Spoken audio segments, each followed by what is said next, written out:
Hi, everybody. This is the baseball head, the amazing, spectacular, terrific, the great one, the people's champion, your host, and welcome back to the baseball head. Hopefully, you like this video and hit that subscribe button. So the Mets beat the Yankees tonight, 9-7.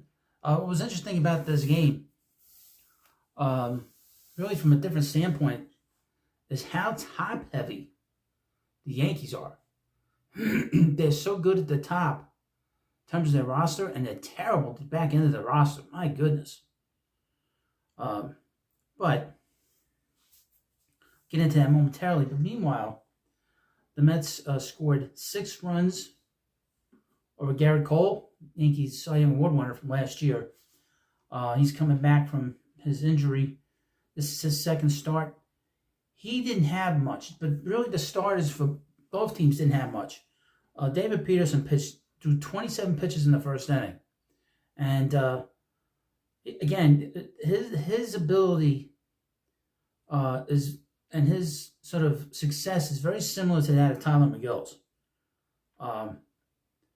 You're up 6-1 in this game, 6-0 going in the fifth inning, and he can't get the last out in the fifth inning to earn the win. He should have gotten the win,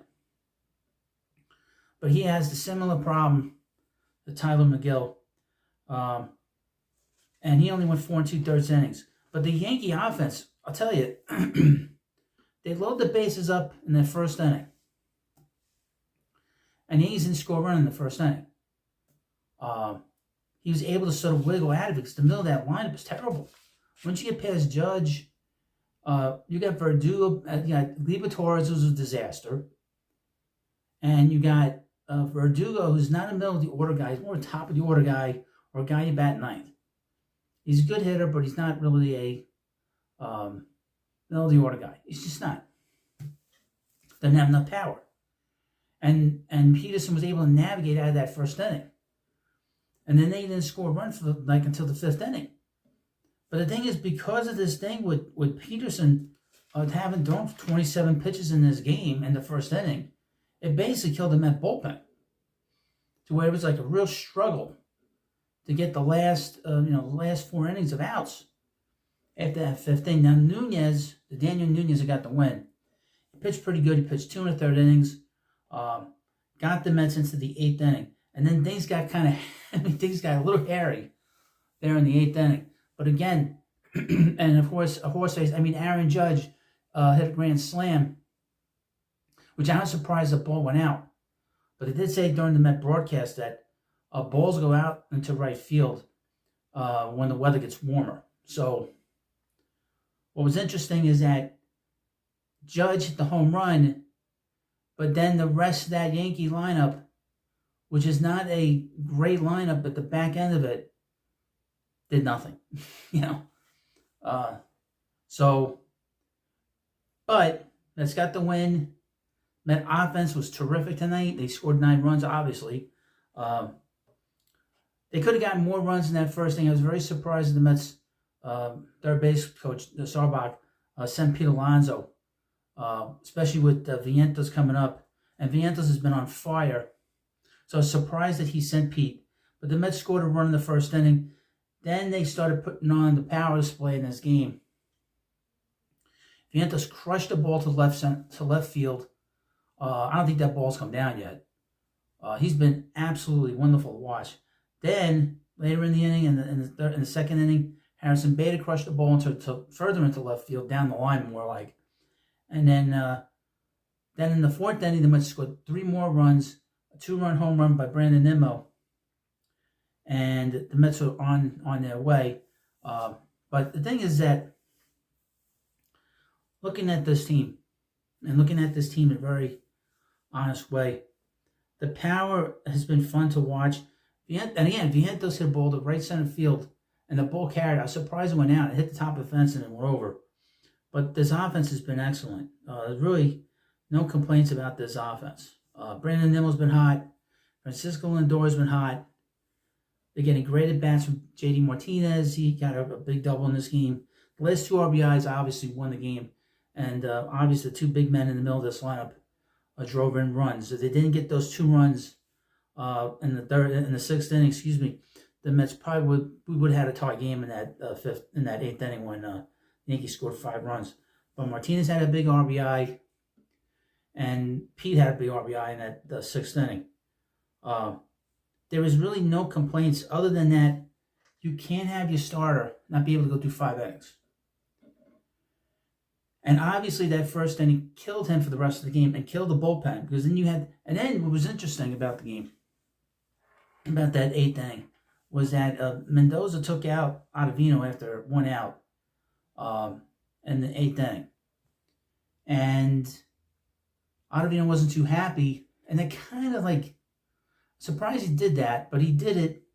He struggled to get the last 2 outs in that inning, with Young coming in, being all over the place. Couldn't get Juan Soto out. Walked him.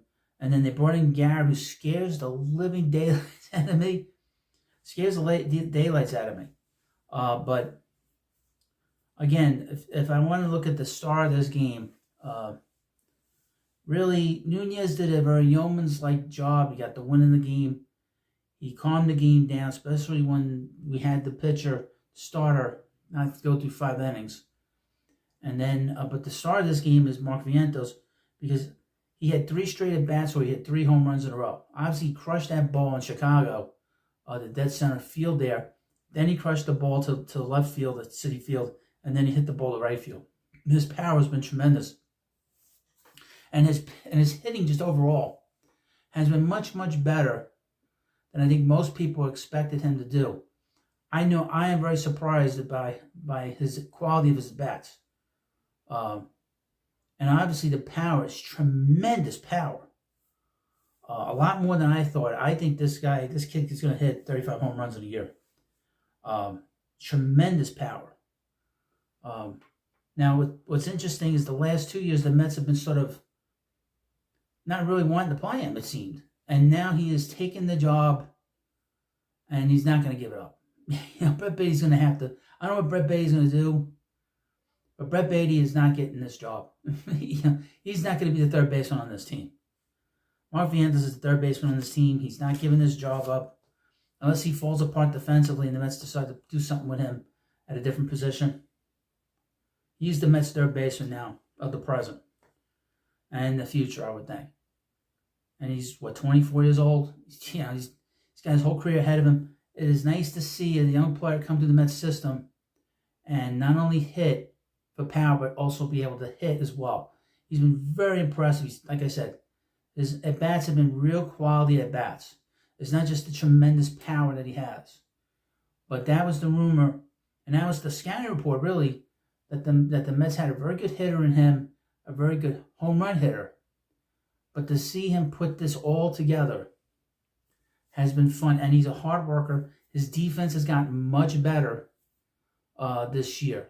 I was not impressed with his defense the last couple of years when the Mets were playing him at third, but his defense has been really good. He has not really hurt the Mets.